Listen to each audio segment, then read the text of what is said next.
It's been more than 1 week. Are you sure I have met your expectations? You know what, Thor? It's been a little more than a week, and I've really put you through the paces. And the answer to your question is a resounding yes. Although there's a few things that I would change. And in today's video, we're going to talk about 5 or 6 things I would like to see in a refreshed or a sequel to the Thor. Remember to hit that like button and subscribe so you never miss an episode of our awesome content. But let's dive in and talk about our review of the AYN Thor and how much I love this, but some things that I think it could do better in the future.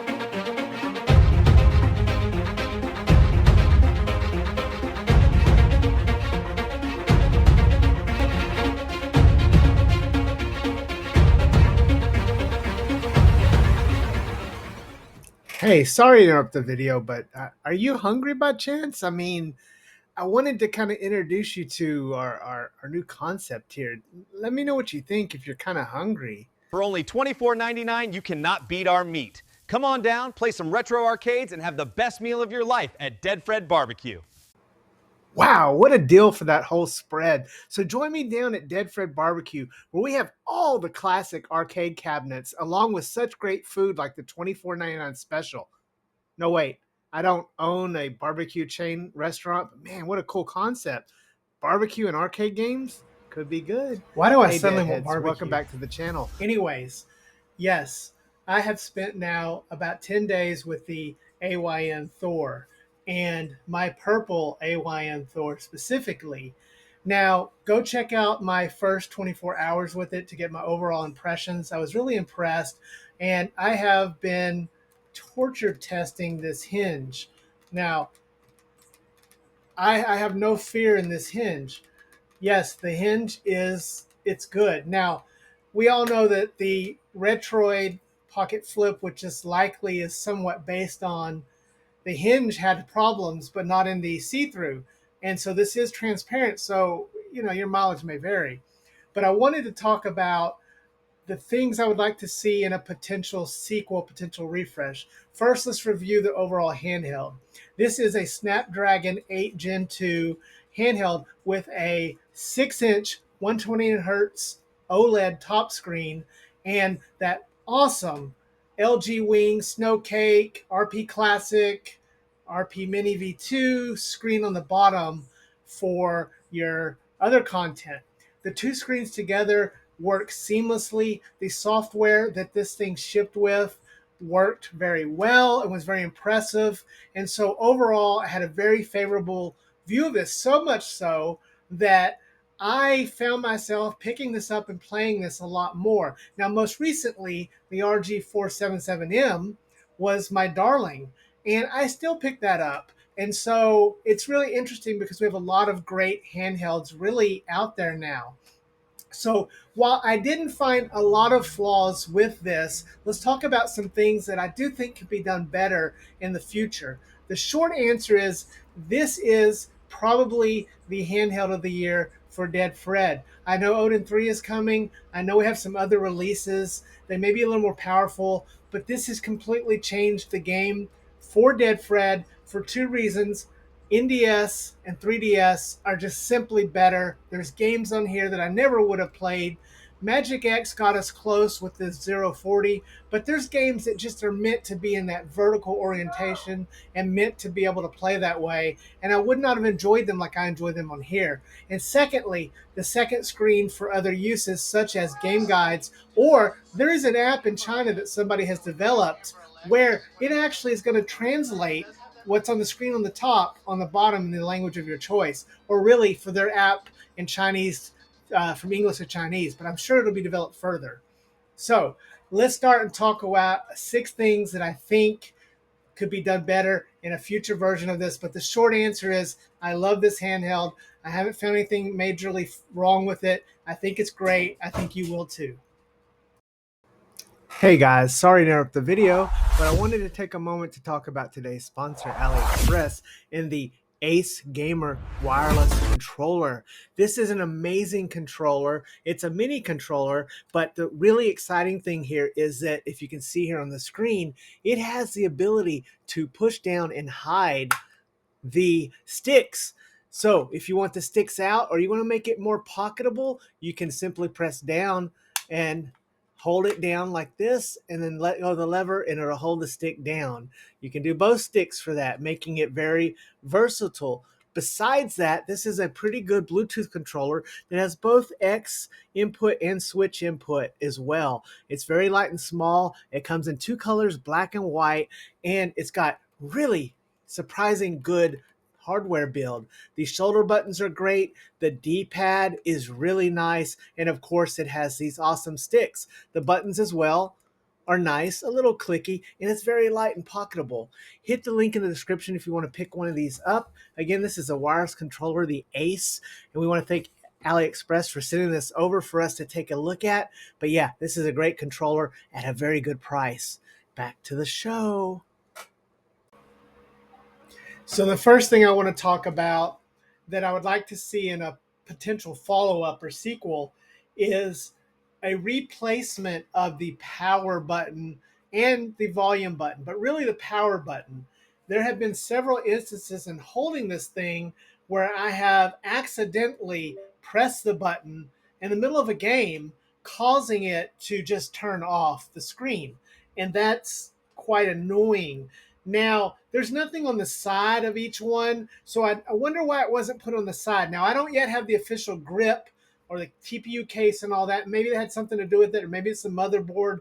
But I would like to see that moved to the side here, or somewhere besides where it's at. Maybe more centered, but where it's at is just a very bad place. My pinky just sometimes ends up hitting it and accidentally pressing it off. Now, I know there's a setting in here to stop that from happening, but let's just move this to another area and I think I'll be a lot happier. The second thing that I would like to see on this is dual OLED screens. So dual 120 hertz screens. Now, we do have a beautiful bottom screen, and I love the LG Wing screen, but let's see something that has the proper aspect ratio that the 3DS shipped in, and let's have 120 hertz on both top and bottom. The clever software solutions that they have used for this are pretty good, but it's a compromise. Now, Gamma I've been told, is giving a gift to this, and should be developing on this, and maybe he can find a better solution. But it is a little bit limiting having to choose whether you want the 120 hertz with the screen tearing on the bottom, or if you want to run 60 on both. So I would love to see dual OLED 120 hertz screens, or even if the one on the bottom was LCD, a 20 hertz, 120 hertz. Number 3, how about LTE support? Now, I know this is not very common. We've had it in some devices like the KTR1, the Pimax Portal had it. There's some other devices that have shipped with it. But because this thing now has guides on the bottom, walkthroughs, yeah, we're around Wi-Fi a lot, but just imagine you're out camping or you're somewhere where Wi-Fi is not at, and you want to be able to hook in and download a guide or something like that real quickly. I think having the option of an LTE SIM slot on this would be great, and that's what it could be, an option, not standard. But hey, I would love to see that. As I'm sharing with this, I want you guys to also leave me comments and let me know, are these things you also would like to see, or is there something else you want to see in a refresh or a revision of this?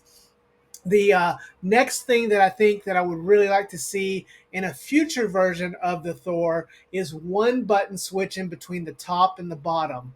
Now, there are some clever ways to move the programs, but I want a hardware button, or I want to be able to assign a button, a hardware button, where you can simply hit one button and it'll swap the two screens. Now, the fact that these two screens don't both have the same refresh rate and things like that, it wouldn't be as useful. But if we can get those dual 120 hertz OLED screens, or even an OLED and an LCD on the bottom, and we can get a one-hit button, a hardware button to just press and swap screens, like the 3DS did, like the NDS did, I think that would be grand. Now, the final thing that I would like to see in a refresh of this or a revision of this is, yes, an official stylus along with a holder for the stylus. Now, if you've been paying attention to Ambernick and what they're doing, they're going to release the RGDS, and their most recent teaser looks like they're going to ship with a stylus. Although I don't know if there's a place to hold it like your 3DS. But in the original 3DS, you had a little slot. You just slid it in there, kept it in there, and you were good to go. So I think that that would make a whole lot of sense. So for me, those are the things that I would like to see to make this revision or refresh a real dream come true. Again, my thoughts on this handheld are it is a wonderful handheld that has shipped quickly, on time as promised. It has had very little QC problems. We got to wait for Hinge problems that could happen months later, but right now they haven't happened. And AYN has really knocked it out of the park. It has spoiled me. I don't really pick up my 3DS anymore. I feel like I've finally got a proper replacement for it, and I'm exploring some games like pinball games that I just really couldn't enjoy any other way emulated. And now I can enjoy them now that I have this proper handheld. The build quality on this is really nice. I'm looking forward to the accessories. They shipped late because the color I got was behind in production, just to see how that adds to it. But for me, the Thor is currently the best handheld that I've used, despite the fact that there's things that I would change about it. It's by no means perfect. It doesn't have the fastest CPU anymore, but for emulation, for Winilator, for Game Hub, I've played all kinds of stuff on it. I've even tried to get Tekken 8 on it, and it's kind of sort of worked, but not real well. So we can still use more power, maybe more RAM, but that's what I'd like to see. So let me know, what would you guys like to see in a revision or refresh of this? Also, what do you think of this? Is it worth the asking price? Do you think they're too high? There's so much competition this Christmas season, whatever you want to call it, that it's kind of crazy. But this has seriously become something where I can throw up and play a beautiful upscaled Game Boy game on the bottom screen on that beautiful screen, or I can do dual screen with 3DS or NDS, or I can do two different things on two different screens. And again, I'm most excited about someone taking that app idea that was done over in China and really making that work fluidly for many languages so more people can enjoy a bunch of older retro games, games that never got proper translations that we want to play and see how great they are. Remember to hug your loved ones and love your hugged ones, because tomorrow is never promised. We'll see you next time, Deadheads. Deadfred out. Hey, sorry to interrupt the video, but I wanted to take a moment to talk about today's sponsor, AliExpress, and the Unihertz Luna phone. This is a smartphone that features the Helio G99. It is a CPU that we've seen in various devices like Ioneo's Pocket Micro and the awesome Unicorn. The G99 is a very capable CPU for emulation, which can do most GameCube and plenty of PS2, making it a versatile and yet very cost-effective form. This nice handheld also features nice brightly lit illumination on the back, showcasing the awesome lighting sequences. It also includes a 6.81-inch full HD screen running Android 12 and a 108 megapixel AI main camera. Again, the star of the show for this handheld is the Helio G99, and right now you can get this handheld for right at $100. That's right, pair this up with a telescopic controller and you have yourself a nice little $100 gaming beast. Something that is going to compete and probably do just a little bit better than the Snapdragon 662 that's coming. Anyways, hit the link in the description if you're interested in this phone. We want to thank AliExpress for being our partner, and back to the show.